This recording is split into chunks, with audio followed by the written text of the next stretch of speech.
got to sing the national anthem.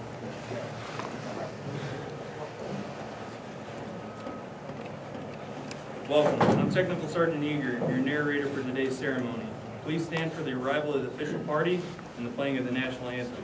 Room, change height.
At ease. Please be seated. Now I'd like to introduce the members of the official party. Lieutenant Colonel Carlson, Commander of 368 Training Squadron. Acting Chief Master Sergeant Hart, Senior Enlisted Leader of 368 Training Squadron. And Master Sergeant Phelps, Interim First Sergeant, 368 Training Squadron. I want to welcome everyone and personally thank you for supporting these airmen as they enter the next challenging phase of their careers. Feel free to come forward and take photos anytime during the ceremony. At this time, students with guests attending, please introduce them. Airman Sales, I got my mom here from Dallas, Texas, Akeisha Westbrook. Aaron Renile, I got my sister here from Kansas, Sakia Renile. Thank you for coming. From the staff of the Pavements and Equipment Schoolhouse, we want to be the first to commend these airmen on achieving their goal and arriving at this momentous occasion. The Pavement and Equipment Apprentice course is 54 academic days and is divided into 3 different courses. The initial course is 40 days where the students train on dump trucks, front-end loaders, compact track loaders, backhoes, excavators, asphalt and concrete pavement, and wartime contingency operations. The second course is the inter-service course with 5 days of training in grader operations. And finally, the last course is the Air Force Uniques and is 9 days. The students train on multi-purpose sweeper operations, water trucks, fencing, and material handling.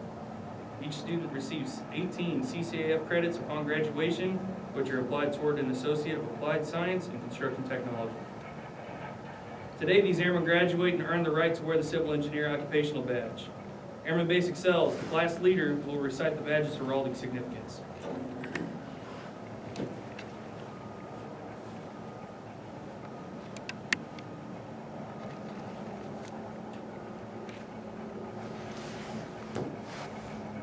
The gear wheel and compass has been used historically to represent engineering professions, both the military and the private sector. The gear represents the essence of engineering, applying scientific principles and technology to practical ends. The gear symbolizes an element representing the built environment that meshes with weapon systems and trained personnel to enable the Air Force to perform its mission. The compass is a precision tool historically used by all engineers in designing and constructing facilities and equipment. The gear and compass together symbolizes all the diverse specialties with the Air Force Civil Engineers. Finally, the wings help to portray the fundamental linkage between the engineering components, and that built environment provided by Air Force Civil Engineers is the foundation supporting the Air Force missions and people. Right on.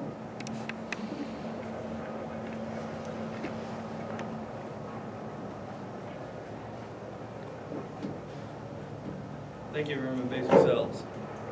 It is time to welcome these students into our civil engineering family.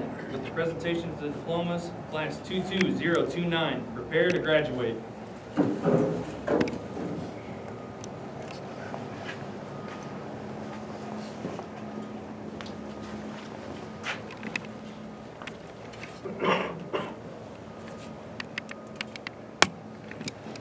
Airman Basic Hart, going to the 354 Civil Engineer Squadron, Eielson Air Force Base, Alaska.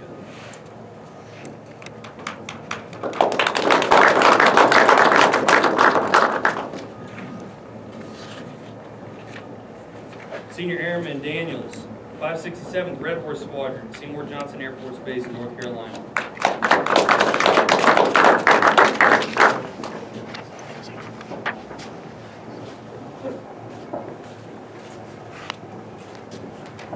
Airman Basic Floyd, 354 Civil Engineer Squadron, Eielson Air Force Base, Alaska.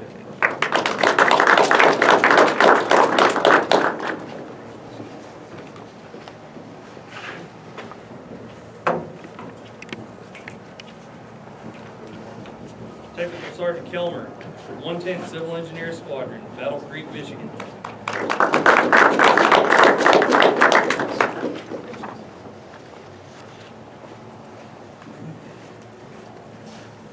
Staff Sergeant Nelson, 177th Civil Engineer Squadron, Egg Harbor Township, New Jersey.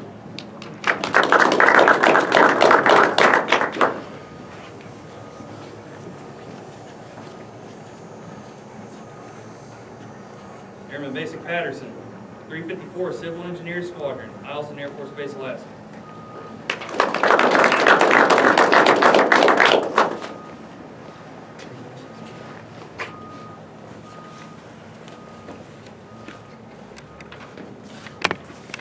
Airman Basic Renaya, 35th Civil Engineer Squadron, Misawa, Japan.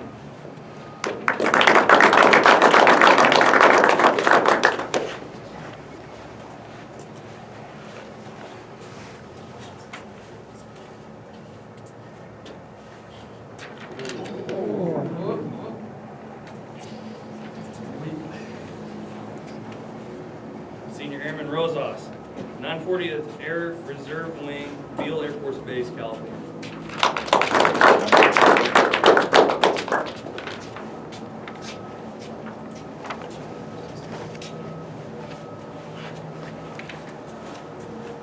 Airman Basic Cells, 354 Civil Engineer Squadron, Eielson Air Force Base, Alaska.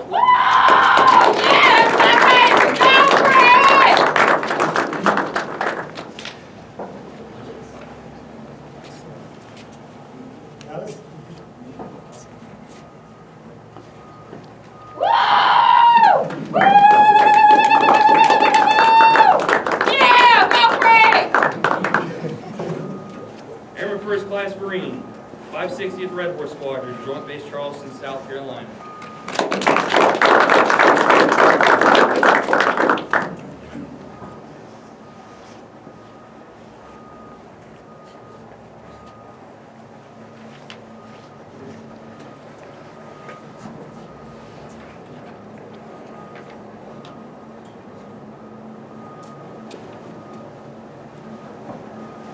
All right, let's give a round of applause to our newest Dirt Boyz.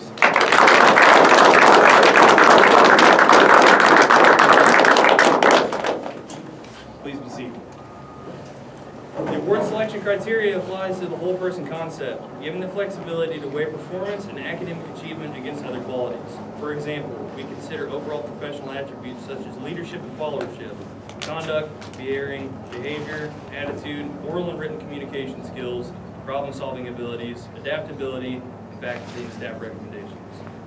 We'd like to recognize one student who has excelled through the course and has earned the Distinguished Graduate Award. To qualify for this award, the student must maintain a 95% or higher GPA, have no academic failures, and have no disciplinary problems. The Distinguished Graduate Award goes to Technical Sergeant Kelman.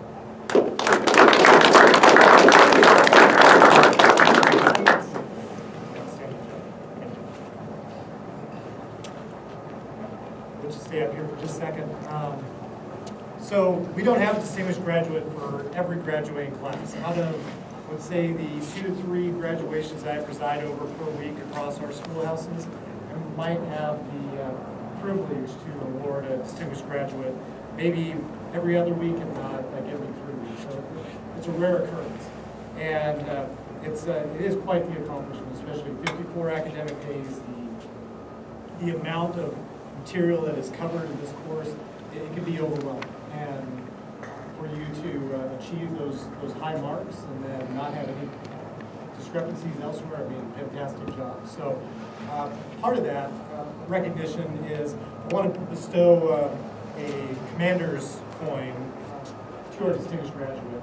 But before I do that, and I know you've been in for a minute, so you probably understand some of the background behind this. But for our younger airmen, I want to talk a little bit about the background of a challenge coin. So some of it might be urban legend, but the story that is kind of heralded as the truth behind this coin dates back to World War I and the Army Air Corps and flying Americans who were flying over in Europe.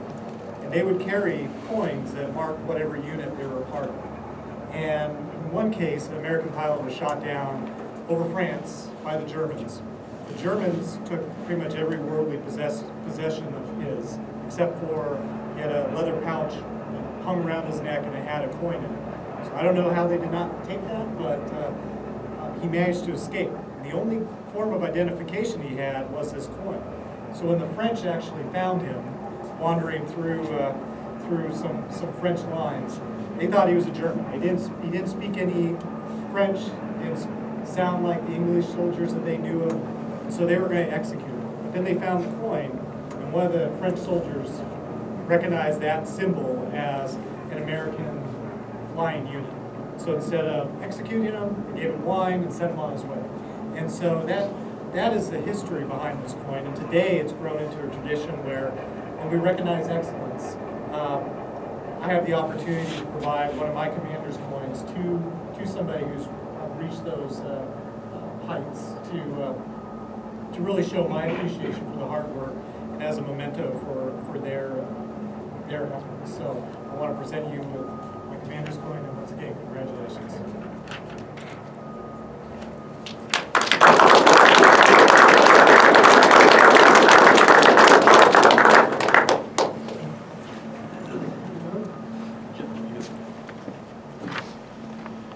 Next, we would like to recognize the following individuals who have earned the next rank.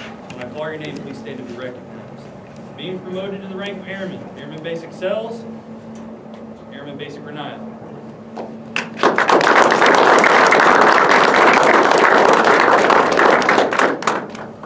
Being promoted to the rank of Airman First Class, Airman Basic Hart, Airman Basic Floyd, Airman Basic Paxton.